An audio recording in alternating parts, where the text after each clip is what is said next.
नमस्कार प्रेक्षकांनो. ठरलं तर मग या मालिकेच्या आजच्या भागामध्ये काय घडलं हे आपण पाहूयात. अर्जुन आणि सायली मोकळा श्वास घेतात, कारण अर्जुनची या केसमधून, खुनाच्या आरोपामधून निर्दोष मुक्तता झाली असते. अर्जुन म्हणतो, पण आता आपल्याला कळून चुकले की संतोष खोटं बोलला आहे, आणि ते सुद्धा प्रियाच्या सांगण्यावरून. सायली म्हणते, हो, आता आपल्याला जास्तीत जास्त पुरावे गोळा करावे लागणार आहेत. मी प्रियाचा बदला घेतल्याशिवाय राहणार नाही आहे. इतकी वर्ष तुम्ही इमानदारीने काम करून जी तुमची इमेज बनवली होती, तिलाच प्रियाने धक्का लावला. माझ्या डोळ्यातील प्रत्येक अश्रूची किंमत मी तिच्याकडून वसूल करून घेणार. अर्जुन म्हणतो, या सगळ्यामध्ये मी तुला साथ देणारच आहे. आपण दोघे मिळून तिला तिच्या कर्मांची शिक्षा देऊयात. आता इकडे अस्मिताला चैतन्यने नेल पॉलिशचा सेट दिलेला असतो, आणि त्याच वेळेस सचिन त्या ठिकाणी येतो. तो विचारतो की अर्जुन सुटला ना, मला खूप आनंद झाला आहे, मी त्याला भेटून येतो. तेव्हा अस्मिता म्हणते, आत्ता जायची गरज नाही आहे, तो आता आराम करतो आहे. हवं तर त्याच्याशी उद्या बोल, पण आत्ता काही बोलायला जाऊ नको. इतक्यात सचिन अस्मितेच्या हातातील नेल पॉलिशचा तो सेट पाहतो आणि म्हणतो, अगं अस्मी, हे काय, तू हे नेल पॉलिशचं ऑनलाईन मागवलं आहेस का? अगं याची काय गरज आहे तुला? बाळाला सांभाळायचं आहे ना तुला, आणि हे सगळं करताना तुला याची काय गरज लागणार आहे? तेव्हा अस्मिता म्हणते, हे मी नाही मागवलं, मला चैतन्याने गिफ्ट दिले, आणि त्याला माहिती आहे की मला काय आवडतं आणि काय नाही. इतकी वर्ष तो मला ओळखतो, तो मला गिफ्ट देऊ शकतो. सचिन म्हणतो की तुला गरजच काय होती घ्यायची? त्याला फक्त एवढंच दाखवून द्यायचं होतं की मी तुझ्यासाठी काही आणत नाही, फक्त मला कमी दाखवायचं होतं. तेव्हा अस्मिता त्याच्यावरतीच ओरडते, चिडचिड करते आणि तिथून निघून जाते. आता सचिनलासुद्धा कळून चुकतं की तो कितीही घरच्यांविरुद्ध भडकवायला लागला तरी अस्मिता त्याचं काहीच ऐकून घेत नाही. आता इकडे प्रिया आदिराजला भेटायला येते आणि तिचं रडगाणं सुरू करते. खरं तर तिला पैसे उकळायचे असतात. तेव्हा आदिराज म्हणतो, अगं प्रिया, तू मला सांग तर खरं, नेमकी तुझा काय प्रॉब्लेम आहे? तू माझ्यावरती विश्वास ठेवत नाहीस का?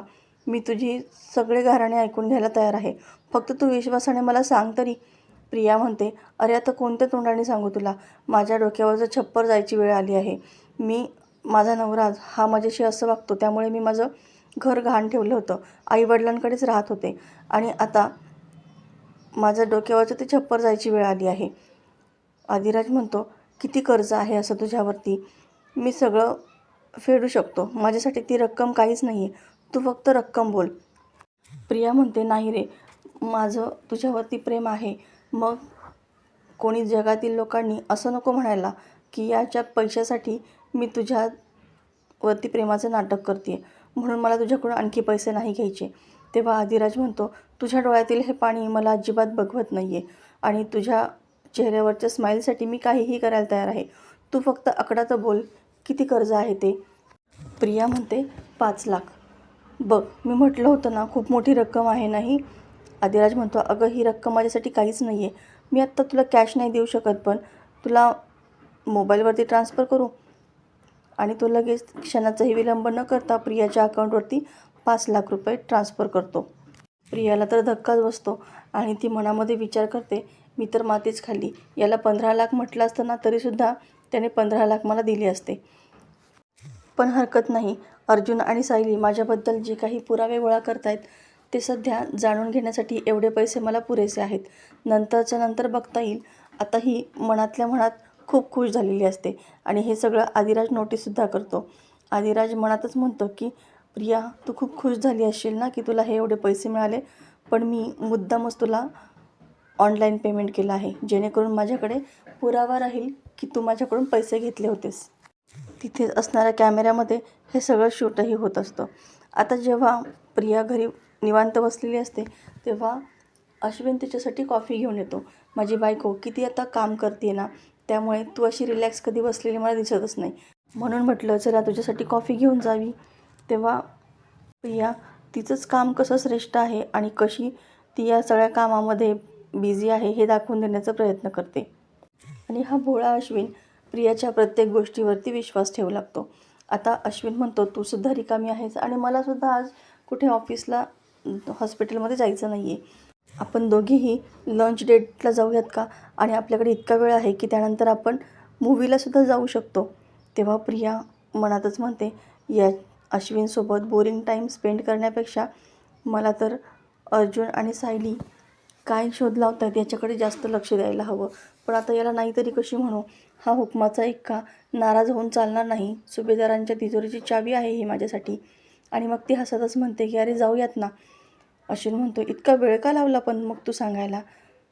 प्रिया म्हणते अरे तू असं अचानक विचारलंस ना, मग मला आनंदाच्या भरामध्ये शब्दच फुटत नव्हते.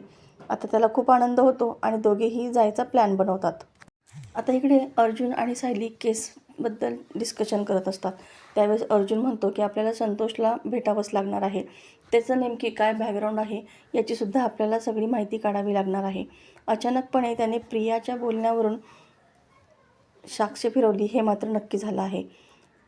सायली म्हणते पण आपल्या हातामध्ये प्रियाबद्दल पुष्कळ पुरावे आहेत, तरीसुद्धा आपण गप्प बसलो. पण आता मला असं वाटते की ती वेळ आली आहे की जेणेकरून आपण एक एक गोष्ट सगळ्यांसमोर आणू शकतो.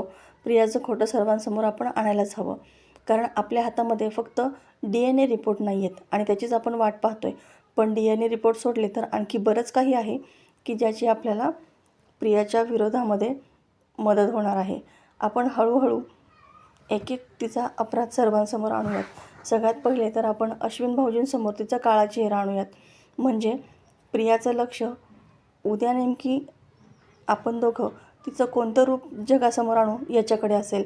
आणि आपल्याला केसबद्दल स्टडी करायला, त्याच्याबद्दल माहिती काढायलासुद्धा आपल्याला वेळ मिळेल. अर्जुन म्हणतो एकदम ब्रिलियंट आयडिया आहे. तू आत्ताच्या आत्ता सँडीला फोन कर आणि त्याच्याकडून जे काही पुरावे मिळत आहेत ते काढून घे.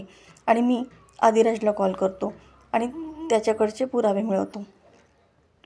आता सायली सँडीला कॉल करते पण तो काही फोनच उचलत नाही. तेव्हा सायली कामासाठी म्हणून खाली निघून जाते. खाली ऑलरेडी प्रिया किचनमध्ये नाश्त्याची तयारी करत असते. हे पाहून सायलीला तर खूपच आश्चर्य वाटतं. आता सायली किचनमध्ये तिचं काम करायला सुरुवात करणार तितक्यात तिला आणि विमलला अस्मिता आवाज देते. म्हणून सायली आणि विमल तिथून निघून जात असतात. नंतर तिच्या लक्षात येतं की मोबाईलची चार्जिंग कमी आहे. म्हणून सायली अगोदर तिचा मोबाईल चार्ज करायला लावते आणि तिथून निघून जाते. आता तितक्यात सँडीचा तिला कॉल येतो आणि नेमकी प्रिया तो कॉल रिसीव्ह करते. सँडीचा आवाज ऐकून तिला तर खूपच भीती वाटते. सँडी म्हणतो सायली बहिणी तुम्ही पुराव्यांसाठीच फोन केला असेल ना, पण मी थोडं कामात होतो. तुम्ही काळजी करू नका. माझ्याकडे प्रियाच्या सगळ्या अफेअर्सचे पुरावे गोळा झालेले आहेत. आणखी 1-2 मुलांना मी भेटलो आहे ज्यांच्यासोबत प्रियाचं अफेअर होतं. त्यांच्याकडूनसुद्धा काही फोटोज मला मिळाले आहेत. ते सगळे मी एका एन्व्हलपमध्ये घालून तुम्हाला देऊन टाकतो. त्यासाठी मी तुम्हाला एक लोकेशन पाठवतो.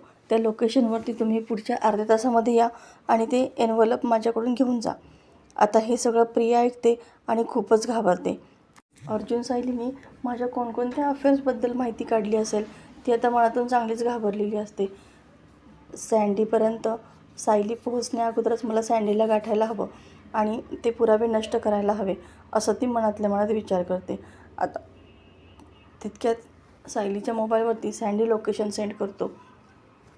ते लोकेशन प्रिया स्वतःच्या मोबाईलवरती सेंड करून घेते आणि पुन्हा मोबाईल चार्जिंगला लावून तिथून निघून जाते. आता सगळे नाश्त्यासाठी येतात इथं, पण प्रियाने कसलाही नाश्ता बनवलेलाच नसतो. हे जेव्हा सायलीच्या लक्षात येतं तेव्हा तिला तर खूपच आश्चर्य वाटतं.